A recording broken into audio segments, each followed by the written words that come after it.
Ciao da Nicoletta, oggi la pillolina si intitola Chi semina raccoglie e proprio per questo ho voluto registrarla qui, perché passeggiando in questi giorni su Lugano, in questo splendido parco, ho notato questi fiori. Ci sono i tulipani, ci sono le violette, c'è veramente un misto di colori, il bianco, il rosso. C'è un flusso bellissimo.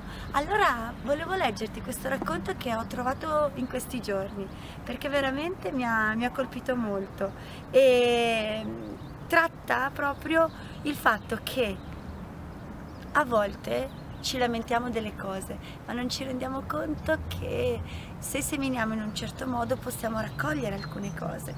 Ti leggo questo racconto. Un giorno un insegnante chiese ai suoi studenti di fare una lista dei nomi degli altri studenti nella stanza su 2 fogli di carta, lasciando un po' di spazio sotto ogni nome. Nel leggere questo racconto mi è venuto in mente un esercizio che faccio fare sempre quando tengo i corsi di public speaking.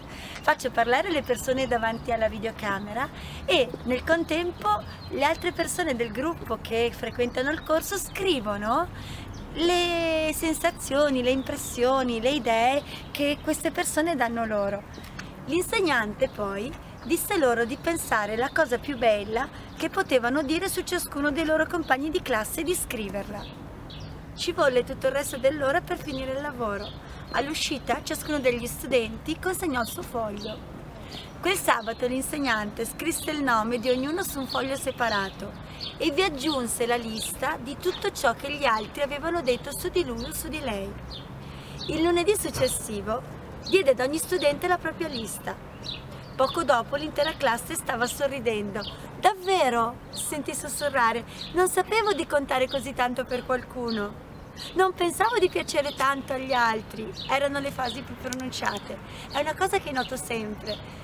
C'è una bellissima pubblicità della Dove che la nostra Larissa inserirà in questa pillolina, che vi fa capire che cosa? Che purtroppo la sensazione che noi abbiamo su noi stessi è sempre più brutta rispetto alla sensazione che diamo agli altri, se non sempre, comunque la maggior parte delle volte.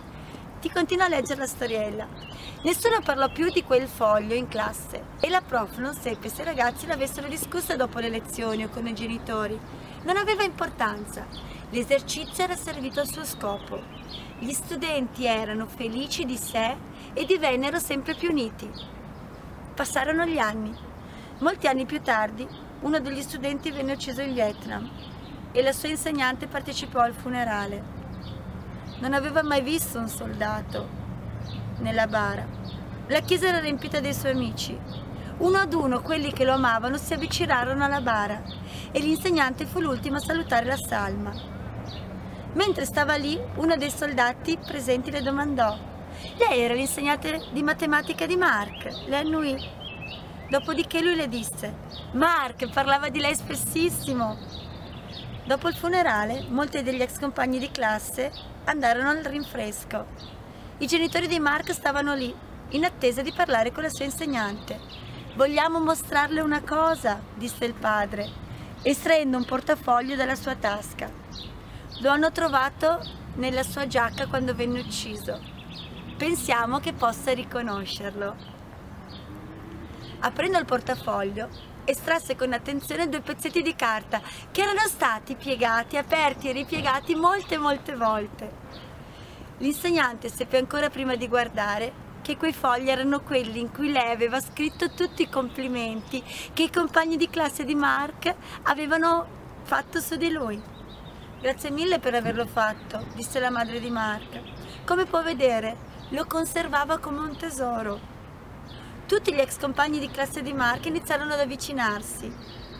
Charlie sorrise timidamente e disse: «Io ho ancora la mia lista, è nel primo cassetto della scrivania di casa». La moglie di Chuck disse che il marito le aveva chiesto di metterla nell'album di nozze e Marlene aggiunse che la sua era conservata nel suo diario. Poi Vicky, un'altra compagna, aprì la sua agenda e tirò fuori la sua lista un po' consumata, mostrandola al gruppo. «La porto sempre con me. Penso che tutti l'abbiano conservata». In quel momento l'insegnante si sedette e pianse. Ci sono così tante persone al mondo che spesso dimenticano che forse sarebbe positivo focalizzare la nostra attenzione a ciò che è bello, a ciò che è positivo, a ciò che ci dà qualcosa di bello.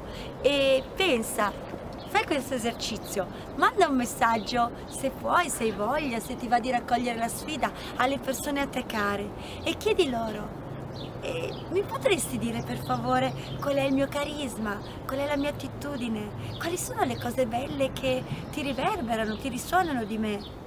Perché potresti avere delle belle sorprese, perché potresti capire come troppo spesso siamo troppo duri con noi stessi e troppo spesso consideriamo solo ciò che non va, mentre alle persone regaliamo cose positive.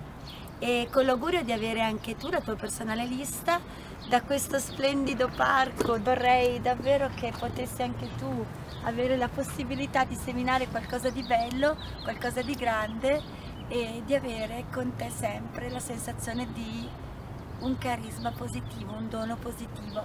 Da Nicoletta è tutto e a presto per la prossima riflessione, il prossimo spunto di vita. Ciao! I'm a forensic artist. Worked for the San Jose Police Department from 1995 to 2011. I showed up to a place I'd never been, and there was a guy with a drafting board. We couldn't see them, they couldn't see us. Tell me about your hair. I didn't know what he was doing, but then I could tell after several questions that he was drawing me. Tell me about your chin. It kind of protrudes a little bit, especially when I smile. Your jaw. My mom told me I had a big jaw. What would be your most prominent feature? Kind of have a fat, rounder face. The older I've gotten, the more freckles I've gotten. I would say I have a pretty big forehead. Once I get a sketch, I say thank you very much, and then they leave. I don't see them. All I had been told before the sketch was to get friendly with this other woman, Chloe. Today I'm gonna ask you some questions about a person you met earlier, and I'm gonna ask you some general questions about their face. She was thin, so you could see her cheekbones. And her chin, it was a nice, thin chin. She had nice eyes. They lit up when she spoke. Cute nose. She had blue eyes, very nice blue eyes.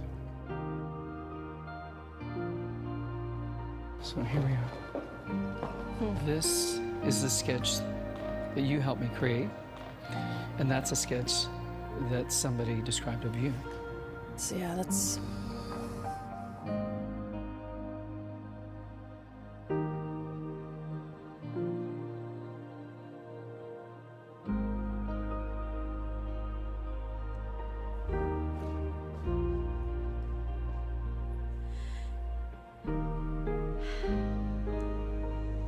She looks closed off and fatter, sadder too.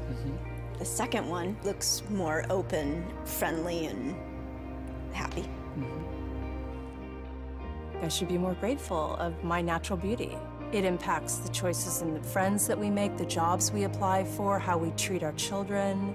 It impacts everything. It couldn't be more critical to your happiness. Do you think you're more beautiful than you say? Yeah. Yeah.